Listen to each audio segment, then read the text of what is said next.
ایک بات تمہیں بتا دیں کہ اب کوئی نیوٹرل نہیں رہ سکے گا اس جنگ میں. یا تم حزب اللہ اس کے رسول کی پارٹی کے ہوگے, یا حزب الدجال اور حزب الشیطان کے ہوگے. They are not going to be any neutrals now.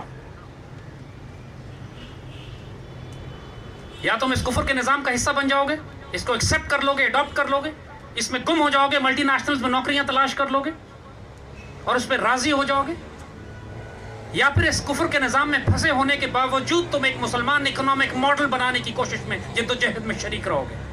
کم از کم بیداری تو پھیلاؤ, کم از کم اس بات پیغام کو تو آگے تک پہنچاؤ, اذان تو دو. دیکھو جماعت کے لیے, نماز کے لیے کتنے لوگ آتے ہیں, وہ اللہ کا کام ہے, تمہارا کام اذان دینا ہے. اس کفر کے نظام پہ راضی نہیں ہو جانا. اللہ اس کے رسول کی جنگ ہے اس سے, اور اللہ اس کے رسول کی جنگ ہے تو اللہ کے بندوں کی بھی جنگ ہے. مرد آزاد کی ڈیفینیشن ہی یہی ہے. یہ خطرے کا معاملہ, یہ آسان کام نہیں ہے, لیکن پھر مرد آزاد کی ڈیفینیشن ہی اقبال یہ دیتے ہیں کہ تیرے آزاد بندوں کی نہ یہ دنیا نہ وہ دنیا, یہاں مرنے کی پابندی وہاں جینے کی پابندی.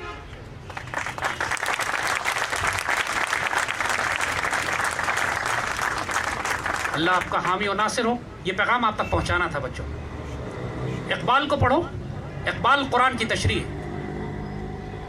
اقبال کے بغیر اگر کوئی یہ سمجھتا ہے کہ آنے والے دور میں امت مسلمہ کے عروج کا حصہ بنے گا تو یہ اس کی غلط فہمی ہے. اللہ نے جو چیز لکھ دی ہے وہ ہو کے رہنی ہے.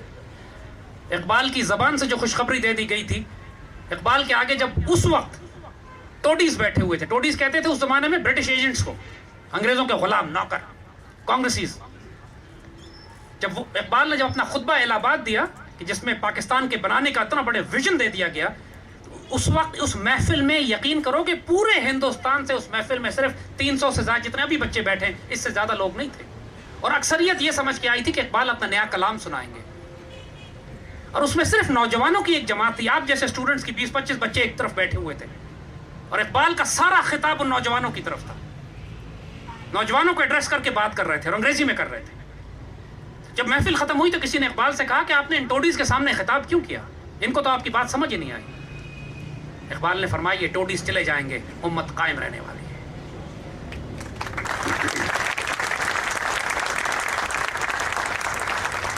میرے بچوں, اور ساتھ اقبال ایک دوسری خوشخبری بھی دے گئے تھے کہ اس امت کی آئندہ آنے والی نسلیں, دیکھیں اپنی نسل کی بات نہیں کی, فرمایا اس امت کی آئندہ آنے والی نسلیں میری مٹھی میں ہیں. آپ لوگ اقبال کی مٹھی میں ہو, چاہو یا نہ چاہو.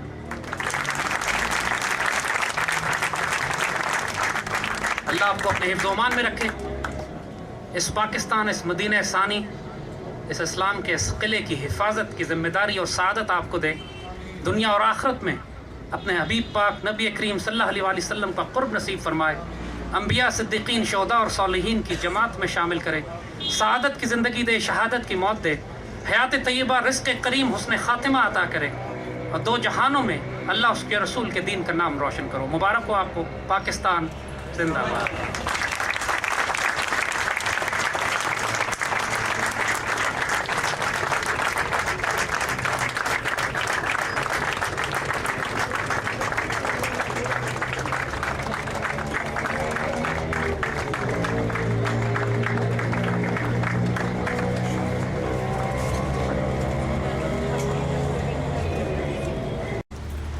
آپ لوگوں کے لیے حضرت علامہ اقبال رحمۃ اللہ علیہ نے ایک نظم لکھی, وہ آپ کو سنانا چاہوں گا.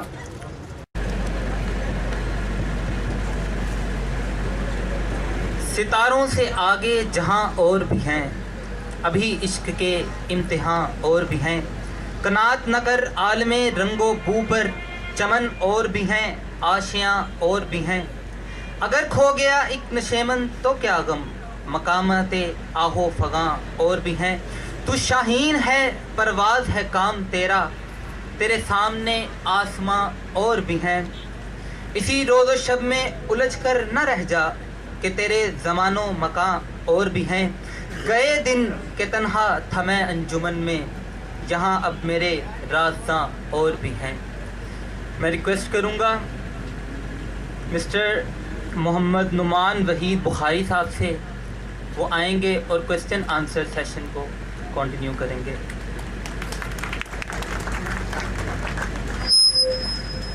تھینک یو جی، السلام علیکم رحمۃ اللہ. کوشچنس آئی گیس ہم نے پہلے لکھنے کے لیے دے دیے تھے، تو اس کی وجہ سے شاید ہمارے جو کوشچنس آئے ہیں وہ ریپڈ، ان کے آنسر آلریڈی ہو چکے ہیں ہمیں کافی حد تک. لیکن ایک سوال ایسا ہے کہ جو سب سے آخر میں ہمارے پاس آیا لیکن سب سے زیادہ ویلڈ کوشچن آج وہ لگ رہا ہے. شروع کرتے ہیں زاہد صاحب سے ہم کوشچنس کو. کوشچن ہے کہ رزق کی تلاش نے ہمیں خوف میں مبتلا کر رکھا ہے. اس عالم میں اسلاف کا قلب و جگر کہاں سے ملتا ہے؟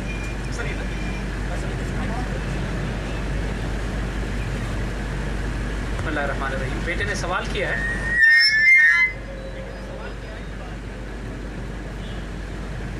بسم اللہ الرحمن الرحیم. بیٹے نے سوال کیا ہے کہ رزق کے خوف نے ہم کو کمزور بنا دیا ہے، ایسے میں ہم اپنے اسلاف کا قلب و جگر کیسے لے کر آئیں؟ بیٹا ایک بات یاد رکھنا، اقبال نے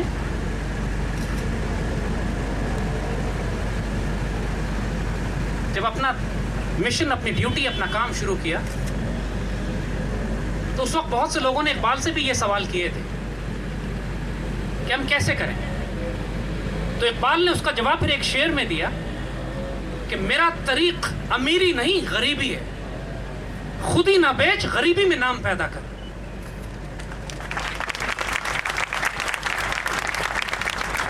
اور پھر اس رزق سے موت اچھی جس رزق سے آتی ہو پرواز میں کوتاہی. بیٹا بات یہ ہے کہ جب بھی آپ، اقبال کے سامنے بھی حال یہ تھا اقبال کا کہ بہت تنگ دست ہوا کرتے تھے. وکیل تھے، بیرسٹری تھی، پڑھ کر آئے ہوئے تھے، کیسز لیتے تھے، لیکن جب دیکھا کہ 2 کیس مل گئے، مہینے کا خرچہ میرا چل جائے گا، اس کے بعد تیسرا چوتھا کیس آیا واپس ہی کر دیا کہ ضرورت نہیں مجھے کرنے، گزارا کر لیا. ایک دفعہ بہت تنگ دستی ہو گئی تو کسی نواب نے اقبال کو توفتاً کچھ پیسے بھیجوا دیے. اقبال کو جب یہ خبر ملی کہ میری غربت پہ ترس کھا کے یہ پیسے بھیجے گئے تو آپ نے باقاعدہ نظم اس پہ لکھی، واپس کر دیا اور کہا کہ غیرت فقیر قبول نہ کر سکی اس تحفے کو، فقیر کی غیرت قبول نہ کر سکی اس تحفے کو جو غربت پہ ترس کھا کے بھیجا گیا.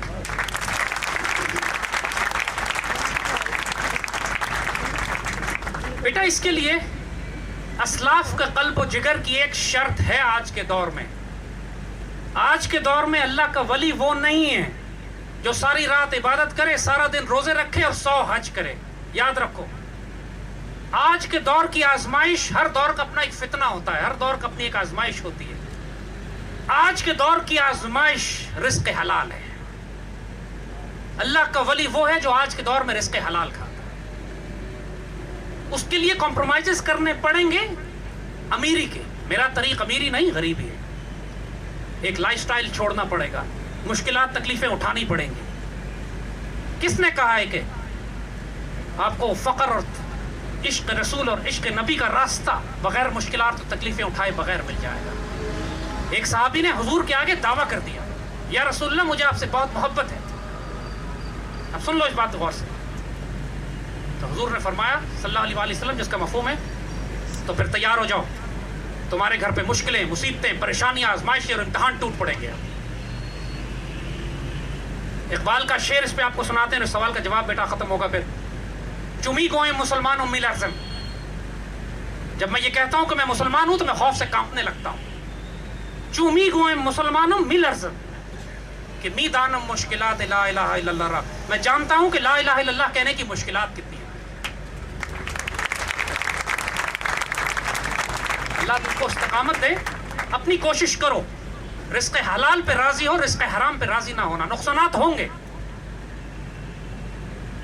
نوکریوں میں پہنچو گے، حرام کھانے کے ہر جگہ موقع ہیں.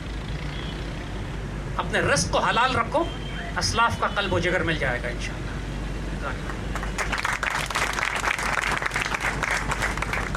زاہد صاحب سے دوسرا کوشچن ہے کہ پاکستان بنانے کا جو مقصد ہمارے 2 عظیم قائد ہیں علامہ اقبال اور قائد اعظم محمد علی جناح کا تھا، وہ آج تک کیوں پورا نہیں ہوا اور آج کے دور میں کیسے پورا ہو سکتا ہے؟ رہنمائی فرمائیں. بیٹا پاکستان کی تعمیر ہوئی ہے، پاکستان کی تکمیل ہوتی ہے، اس میں کوئی شبہ نہیں. اب مشن ہی یہی ہے. ایک نسل نے پاکستان بنایا تھا، اس کے بعد 3 نسلیں بیچ میں ضائع ہو گئی. لیکن اس کا مطلب یہ نہیں ہے کہ ہمارا مشن ختم ہو گیا یا ہم پاکستان ضائع کر دیں یا 50 لاکھ شہداء کے سائے میں